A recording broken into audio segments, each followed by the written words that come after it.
Sobat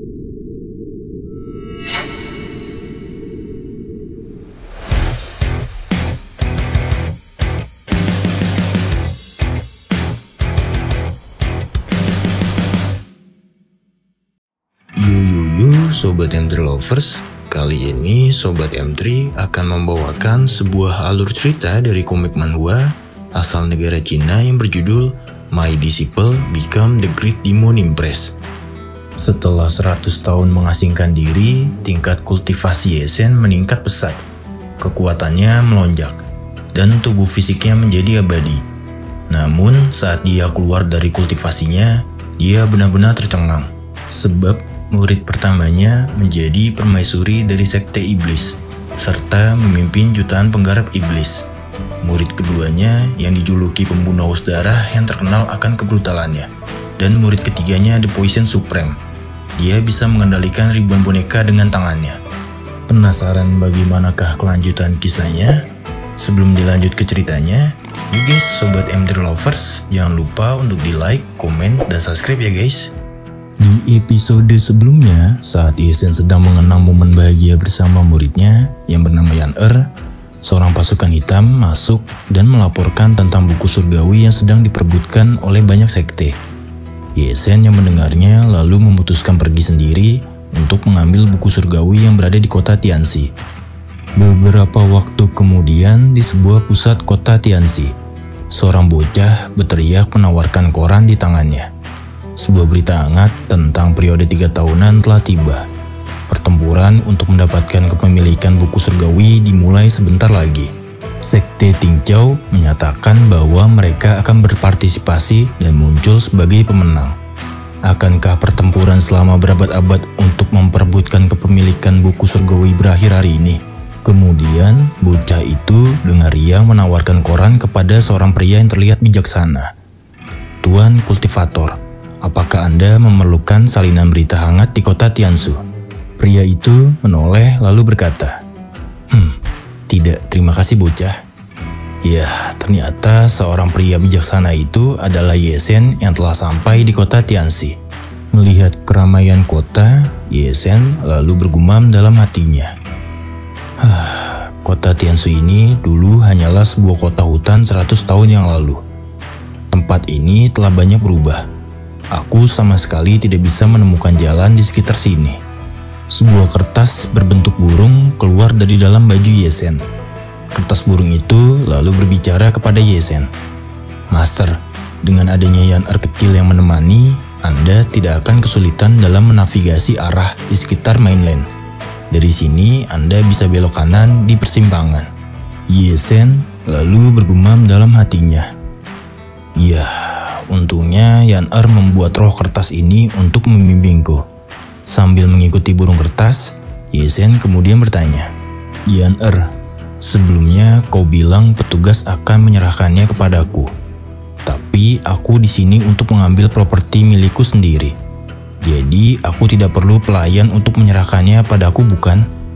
Yan-Er yang terhubung dengan kertas roh lalu menjawab, Oke, menjawab pertanyaan master tentang pelayan. Jadi begini, selama pengasingan Anda, buku surgawi disimpan sementara di kota ini dan menyebabkan perselisihan terus-menerus di antara berbagai keluarga. Pada saat itu, sekte Xuanji masih lemah dan tidak dapat menemukan kembali buku surgawi. Yan-Er kemudian mengambil keuntungan dari itu dan sengaja memberitahukan keajaiban buku surgawi kepada dunia, sehingga menyebabkan para kultivator di seluruh dunia bertempur dalam pertempuran berdarah untuk memperebutkannya. Dengan melakukan itu, tidak hanya berbagai faksi di dunia teralihkan dari mengincar sekte Xuanji, tetapi juga dapat mengetahui pihak-pihak jahat yang memperebutkan buku surgawi. Sambil menaruh tangan di dagunya, Ye-Zhen bergumam kecil. Oh, jadi seperti itu ya yang terjadi. Ye-Zhen lalu berpikir dalam benaknya. Jadi Yan-Er menggunakan properti milikku sebagai umpan ya? Itu sebuah rencana yang begitu matang. Sepertinya Yan-Er kecil benar-benar sudah dewasa.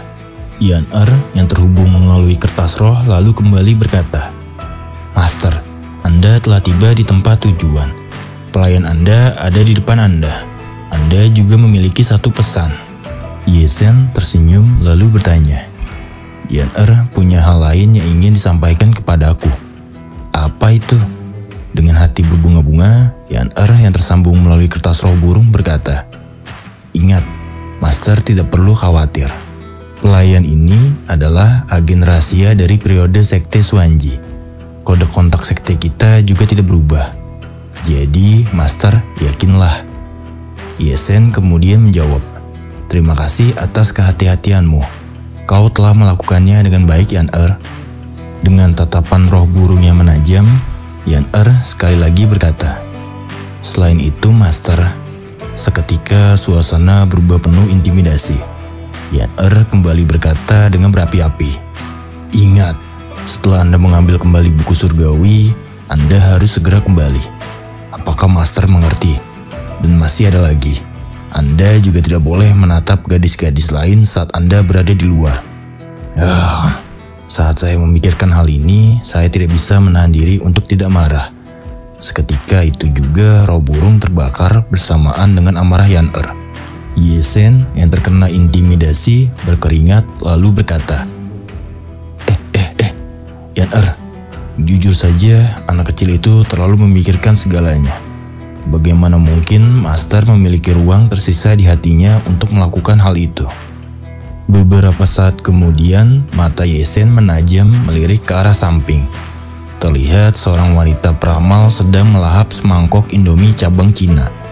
Sambil menatap ke arahnya, Yesen bergumam dalam hatinya, Oh, pasti itu orangnya. Orang itu pasti pelayan dikatakan oleh Yan. Yesen lalu menghampiri wanita itu dan menyapanya. Sambil menyeruput Indomie cabang Cina, wanita itu melirik ke arah Yesen. Yesen lalu berkata, Bolehkah aku menanyakan namamu? Melihat wajah bijaksana Yesen, wanita itu bergumam dalam hatinya, Oh, sepertinya dia itu guru besar. Wanita itu lalu membanting makanannya dan dengan cepat mengambil bendera yang ada di sampingnya. Sambil bergaya, wanita itu berkata, Nama belakangku adalah Xiao. Aku Xiao Kiao Kiao. Orang-orang biasa memanggilku Yantian kecil. Dah, apanya yang kecil ya? Orang gede begitu. Apanya, Min? Anunya ada pokoknya dah. Yuk, fokus. Lanjut. Aku tidak terlalu berbakat, tetapi aku memiliki pengetahuan tentang seni deduksi. Apakah itu mencari pernikahan atau ramalan masa depan? Kamu bertanya, aku menjawab. Yantian kecil lalu berbisik di samping Yesen dan berkata kembali, Aku juga dapat membantu menemukan barang yang hilang. Yesen tersenyum lalu bergumam dalam hatinya. Menemukan barang yang hilang katanya. Dia pasti berbicara tentang buku surgawi. Tidak salah lagi. Dia pasti adalah pelayan yang ditunjuk oleh Yan. Tapi untuk berjaga-jaga, aku tetap harus menyebutkan kodenya. Yesen kemudian balas berbisik di telinga Yantian kecil dan berkata, Raja dari surga mengalahkan macan dari bumi. Seketika, ekspresi Yantian kecil berubah suram dan berkata, apakah kau sudah gila bodoh? Mendengarnya, Yesen tidak marah dan malah bergumam dalam hatinya. Oke, sepertinya ini pertandingan untuk mengujiku. Yantian kecil kembali duduk, lalu berkata, Pergi sana, dia mengganggu bisnisku. Sambil mengusir Yesen, Yantian bergumam dalam hatinya. Sayangnya dia hanya orang bodoh. Ketampanannya jadi sia-sia. Yesen tambah tersenyum mendengarnya. Lalu bergumam kembali dalam hatinya. Ya, kode ini benar-benar profesional. Mundur untuk maju, mengujiku lagi dan lagi. Setelah bergumam, Yesen kembali berkata, Jika kita bukan keluarga, kita tak akan tinggal di bawah satu atap. Kau tak perlu terlalu khawatir. Mendengar perkataan Yesen, Yantian kecil menggebrakan meja lalu berkata, Satu atap endasmu? Siapa yang menjadi bagian dari keluargamu? Dan siapa yang kau maksud idiot? Jika kau merasa tak enak badan, temui dokter jiwa dan jangan. Sebelum sempat menyelesaikan perkataannya, Ye-sen menepuk pundak Yantian dan membuat Yantian seketika terdiam. Ye-sen tersenyum dengan penuh karismatik lalu berkata, "Aku menang. Aku benar-benar sedang mencari barang yang hilang." Senyum Ye-sen seketika membuat Yantian terperangah. Hal yang tak terduga dirasakan olehnya. Lalu dia bergumam dalam hatinya, perasaan ini, tubuhku terasa terbakar. Rasanya seperti ada madu kental di dalamnya. Saat dia menyentuhku, tahun-tahun kesepian dari inner elixirku berdenyut-denyut. Ini sangatlah luar biasa dan segera siap untuk keluar. Jir, di luar nalar coy. Satu sentuhan Ye-sen dapat membuat wanita langsung becek seketika. Anjing, mantep banget ya sentuhan Ye-sen. Yuk, bocil-bocil dilarang berhayal yang enggak-enggak. Lanjut, fokus, ingat, fokus. Wajah Yantian memerah dan dia kembali bergumam. Satu-satunya yang bisa membuat inner elixir bawaanku bereaksi seperti ini tidak lain tidak bukan adalah kultivator gandaku yang ditakdirkan. Wajah Ye-sen kebingungan melihat tingkah laku Yantian. Lalu dia berkata, kenapa kau tiba-tiba terlihat tidak enak badan? Apa aku menyakitimu?" Dalam benaknya Ye-sen bergumam, "Aku harus memperlakukan orang-orang Yan-er dengan sopan." Ye-sen kemudian mengarahkan tangannya hendak membantu Yantian. Namun secara tak terduga, tangan Ye-sen ditarik dengan kencang oleh Yantian. Dengan senyum merekah, Yantian berkata, "Aku sudah lama menunggumu. Barang yang hilang bukan? Aku akan membawamu ke sana." Sambil menarik tangan Ye-sen, Yantian kembali bergumam dalam hatinya, "Aku tidak bisa membiarkannya pergi begitu saja. Ini adalah sebuah kesempatan." Yantian lalu berkata sekali lagi, "Baiklah, jangan berlama-lama lagi. Silahkan ikuti aku. Aku akan memimpin jalannya." Terlihat dari balik dinding juga menampilkan seseorang yang sedang berdiri. Seseorang itu lalu menampilkan wajahnya yang kebingungan melihat kanan dan ke kiri. Seseorang itu lalu bergumam dalam hatinya, "Bukankah Yang Mulia Permaisuri Yan-er diam-diam memerintahkanku untuk berada di sini? Dia menyuruhku untuk membantu seseorang dari istananya. Lalu di mana dia sekarang?" Ternyata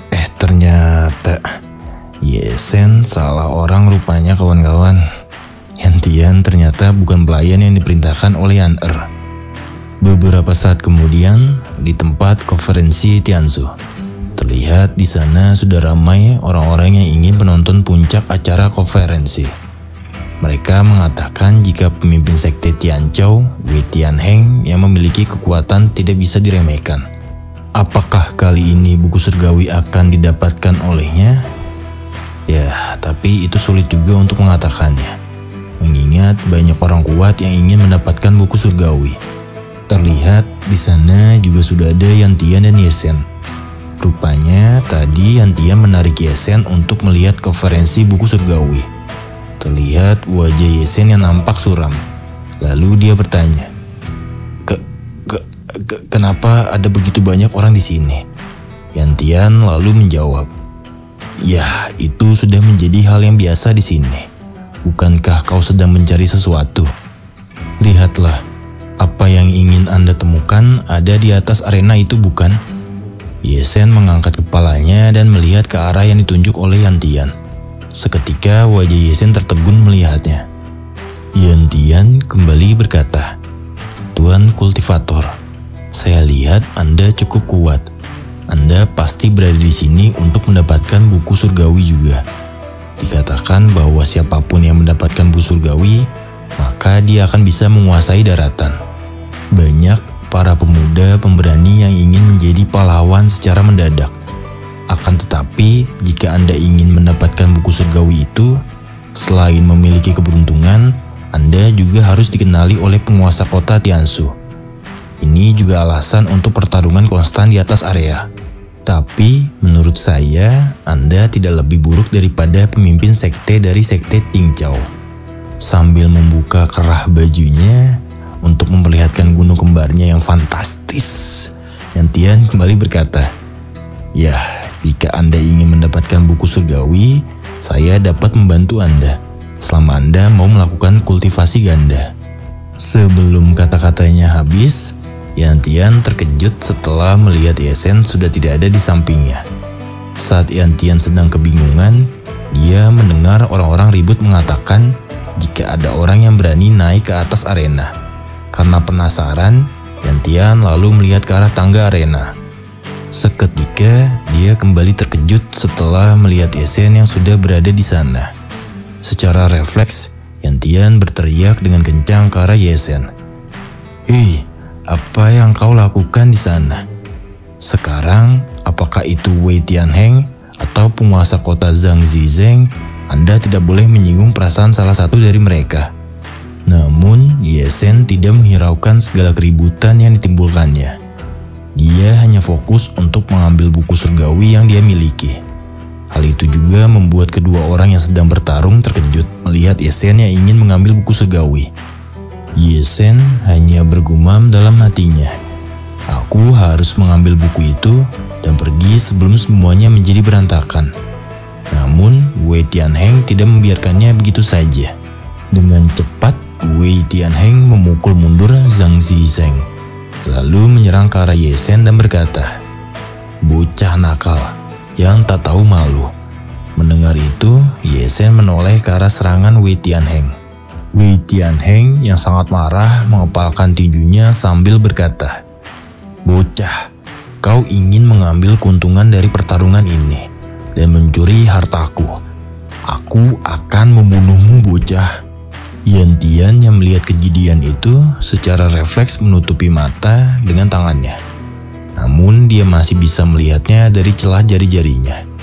Lalu dia berkata, "Oh tidak, ini buruk."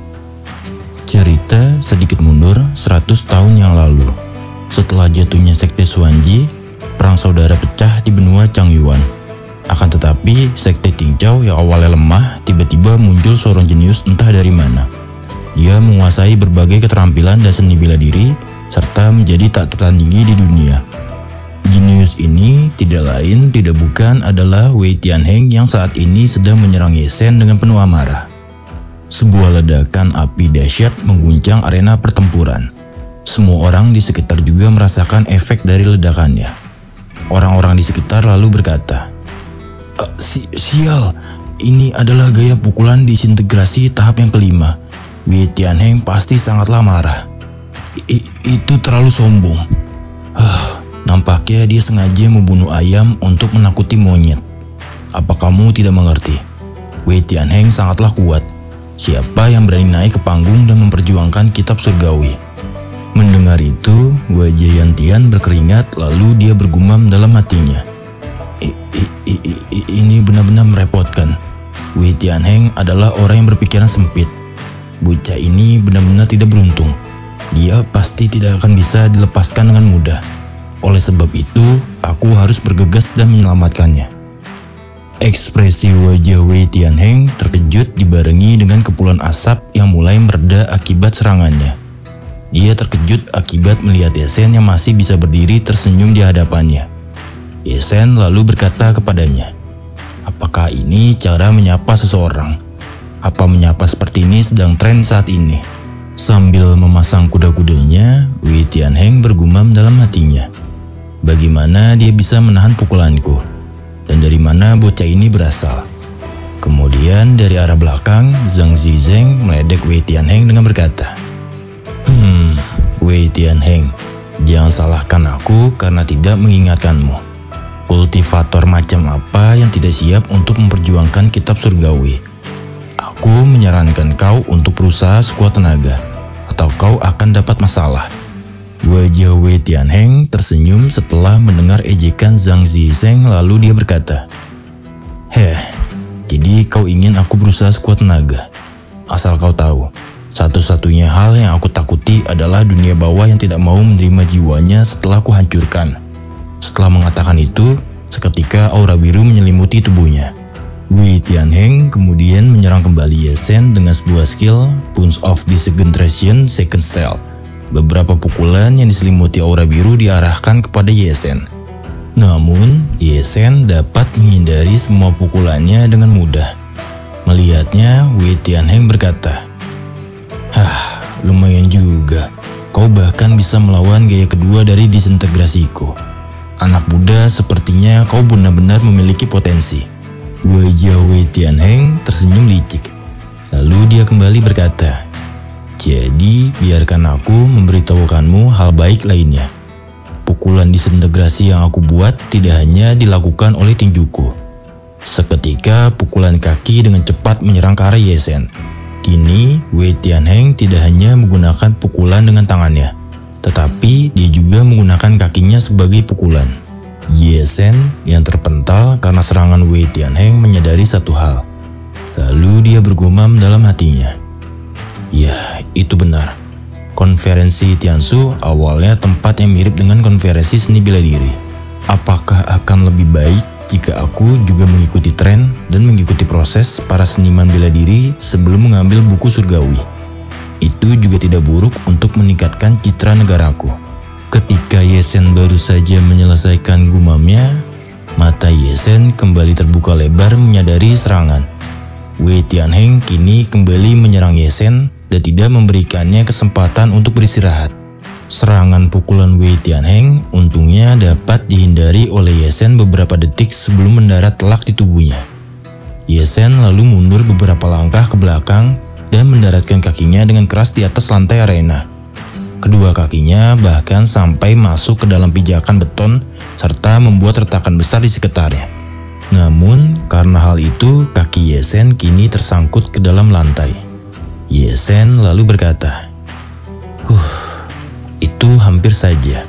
Sepatuku tidak tergores kan? Akan tetapi Wei Tianheng benar-benar tidak memberikan Ye Zhen kesempatan sedikit pun. Kini Wei Tianheng menyerang kembali Ye Zhen dengan skill Punch of Disintegration Second Style Extreme. Skill itu mendarat telak mengenai kepala Ye Zhen. Tidak hanya sampai di situ, sambil mengangkat kakinya, Wei Tianheng berkata, karena kau masih berani berdiri di atas panggung, izinkan aku menampilkan satu gaya skill lagi untukmu dan mengirimmu ke dalam kematian. Sebuah skill Punch of Disintegration First Style Neverending Stream dikeluarkan dan mendarat telak di tubuh Ye Zhen yang sudah tidak bergerak. Daya penghancur skill itu bahkan membuat tubuh Ye Zhen terpendam ke dalam lantai arena dan hanya menyisakan kepalanya yang terlihat. Wei Tianheng kemudian melompat mundur ke belakang. Sambil tertawa kegirangan, Wei Tianheng lalu berjalan ke arah Zhang Zizeng dan berkata, hahaha, ini sudah selesai. Tidak ada lagi yang akan mengganggu. Mari kita lanjutkan lagi diskusi kita tentang buku surgawi.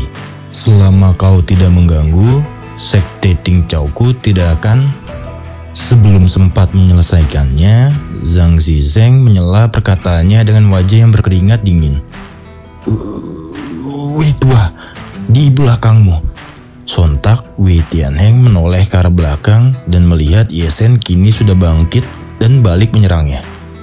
Ye Zhen tersenyum kecil ke arah Wei Tianheng sambil mengepalkan tangannya. Satu jari telunjuknya lalu dikeluarkan dari dalam kepalan tangannya. Kemudian jari telunjuk itu digunakan Ye Zhen untuk memukul kening Wei Tianheng. Hal yang tidak terduga pun terjadi. Satu pukulan jari telunjuk Ye Zhen mampu membuat wajah Wei Tianheng kesakitan. Bahkan itu membuat tubuhnya terpental jauh ke belakang dan menghantam dinding yang ada di belakangnya. Iya, hanya dengan satu jari telunjuk saja Ye Zhen dapat membuat master bela diri terpental jauh ke belakang. Ye Zhen lalu berkata sambil tersenyum ke arah Wei Tianheng, terima kasih atas bimbingannya. Buku surgawi itu sekarang menjadi milikku. Para penonton yang melihatnya berteriak histeris. Mereka mengatakan, oi, apa yang sedang terjadi di sana? Hanya dengan jentikan jari di keningnya, Wei Tianheng dipukul mundur hingga babak belur. Siapakah orang ini? Apakah kalian ada yang tahu? Pria itu layak mendapatkan pengakuan dari buku surgawi. Dengan wajah yang sudah babak belur, Wei Tianheng yang masih sadar lalu berkata, Zhang Zizeng, Zhang Zizeng, berapa lama lagi kau hanya akan berdiri di sana? Jangan lupakan barang yang kau inginkan, hanya dengan sekte Tingqiao. Sebelum sempat menyelesaikan kata-katanya, Zhang Zizeng tersenyum sinis dan memotong perkataan Wei Tianheng. Hah? Wei tua, jangan bilang kau mengakui bahwa keahlianmu tidak cukup baik. Sebuah ingatan tentang masa lalunya terbuka. Seseorang berkata kepadanya, Wei Tianheng, apa kau masih belum mengerti? Karena kemampuanmu yang tidak cukup baik, orang yang kau cintai terbunuh di depan matamu. Seketika amarah menguasai pikiran Wei Tianheng. Matanya merah melotot. Giginya dikantupkan dengan keras sampai mengeluarkan darah. Urat-urat di kepalanya keluar bersamaan dengan puncak kemarahannya. Sebuah skill Moorkeeper Swallow dikeluarkan olehnya. Seketika itu, aura meledak dari dalam tubuhnya. Wei Tianheng berteriak dengan keras dan mengatakan, orang yang tidak cukup baik itu adalah kau. Setelah mengatakan itu, aura yang dikeluarkannya bertambah besar dan meledak sampai ke langit. Orang-orang yang melihatnya terperangah menatap ke arah langit. Sebuah lubang besar di langit tercipta karena ledakan aura milik Wei Tianheng. Para penonton pun berkata, langit tiba-tiba menghitam. Apakah akan turun hujan? Sayang sekali, padahal aku masih ingin melihat kitab surgawi. Melihat aura dan skill yang dikeluarkan oleh Wei Tianheng, Zhang Zizeng kemudian berkata dengan keringat dingin di wajahnya, Hei, Wei Tianheng, apa kau sudah tidak waras? Oh, ini buruk. Dia sudah tidak mendengarkan.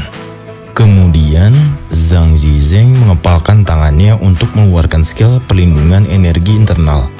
Aura hijau seketika menyelimuti tubuhnya dan menghalau aura biru yang dipancarkan oleh Wei Tianheng.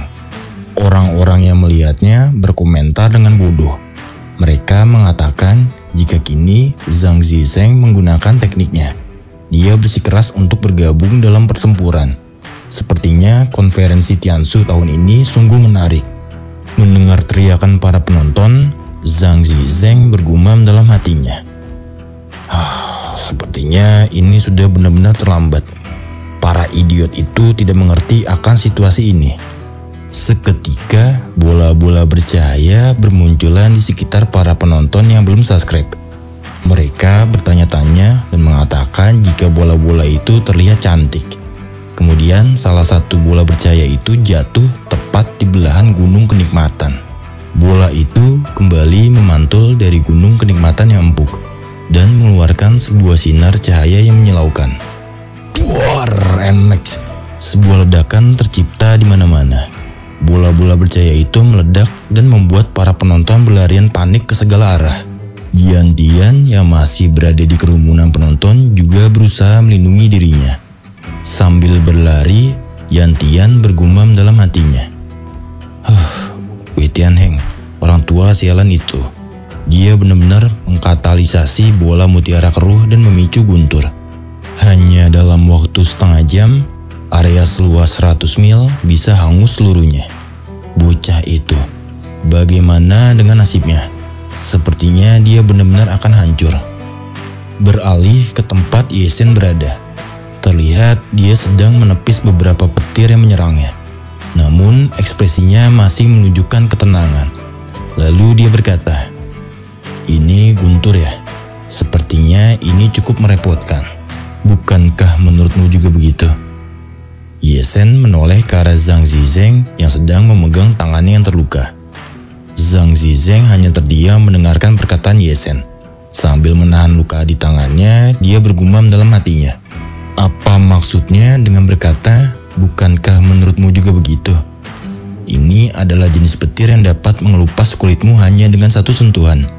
Tapi bocah ini dengan lembut menepis semua guntur yang datang padanya. Sambil memegangi bajunya, Ye Zhen berkata, oh tidak, karena guntur lengan bajuku jadi terbakar. Ya, tidak masalah. Itu bukan masalah yang terlalu besar juga. Ye Zhen lalu menatap ke arah langit yang dipenuhi guntur. Lalu dia kembali berkata, kini saatnya untuk memberantas sumber gunturnya. Ini juga adalah kesempatan yang luar biasa untuk mencoba tubuh fisikku. Yesen lalu mempersiapkan kuda-kudanya sambil tersenyum.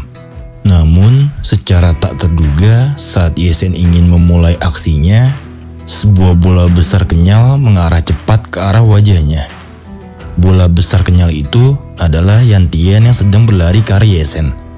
Sambil menangis, dia berkata, "Tidak, kamu tidak bisa mati begitu saja." Pada akhirnya, bola kenyal itu mendarat tepat di wajah Yesen. Sambil terus mendekap Yesen dengan bola kenyalnya, Yantian berkata dengan panik, "Apa kamu baik-baik saja? Kenapa kamu mencoba bermain sebagai pahlawan? Pada akhirnya kamu masih membutuhkan aku untuk menyelamatkanmu." Yesen yang berada dalam sekapan bola besar kenyal mencoba berbicara. "Oi, tidak, bukan itu. Dengarkan aku dulu." Akan tetapi, Yantian malah mendekapnya lebih erat sampai Yesen susah untuk berbicara. Dibarengi dengan guntur yang menyerang ke arah mereka, Yesen hanya pasrah dan bergumam dalam hatinya. Tai, penyelamatan macam apa ini? Bagaimanakah kelanjutan kisahnya? Nantikan kisah selanjutnya di episode ketiganya ya guys. Apabila ada kesalahan dalam penyampaian dan penyebutan alur cerita ini, admin M3 Lovers mengucapkan mohon maaf ya guys. Ikuti terus kisah-kisah manhwa lainnya hanya di M3 Lovers. Jangan lupa untuk di like, komen, dan subscribe ya guys. Kami segenap kru M3 Lovers mengucapkan terima kasih dan sampai jumpa.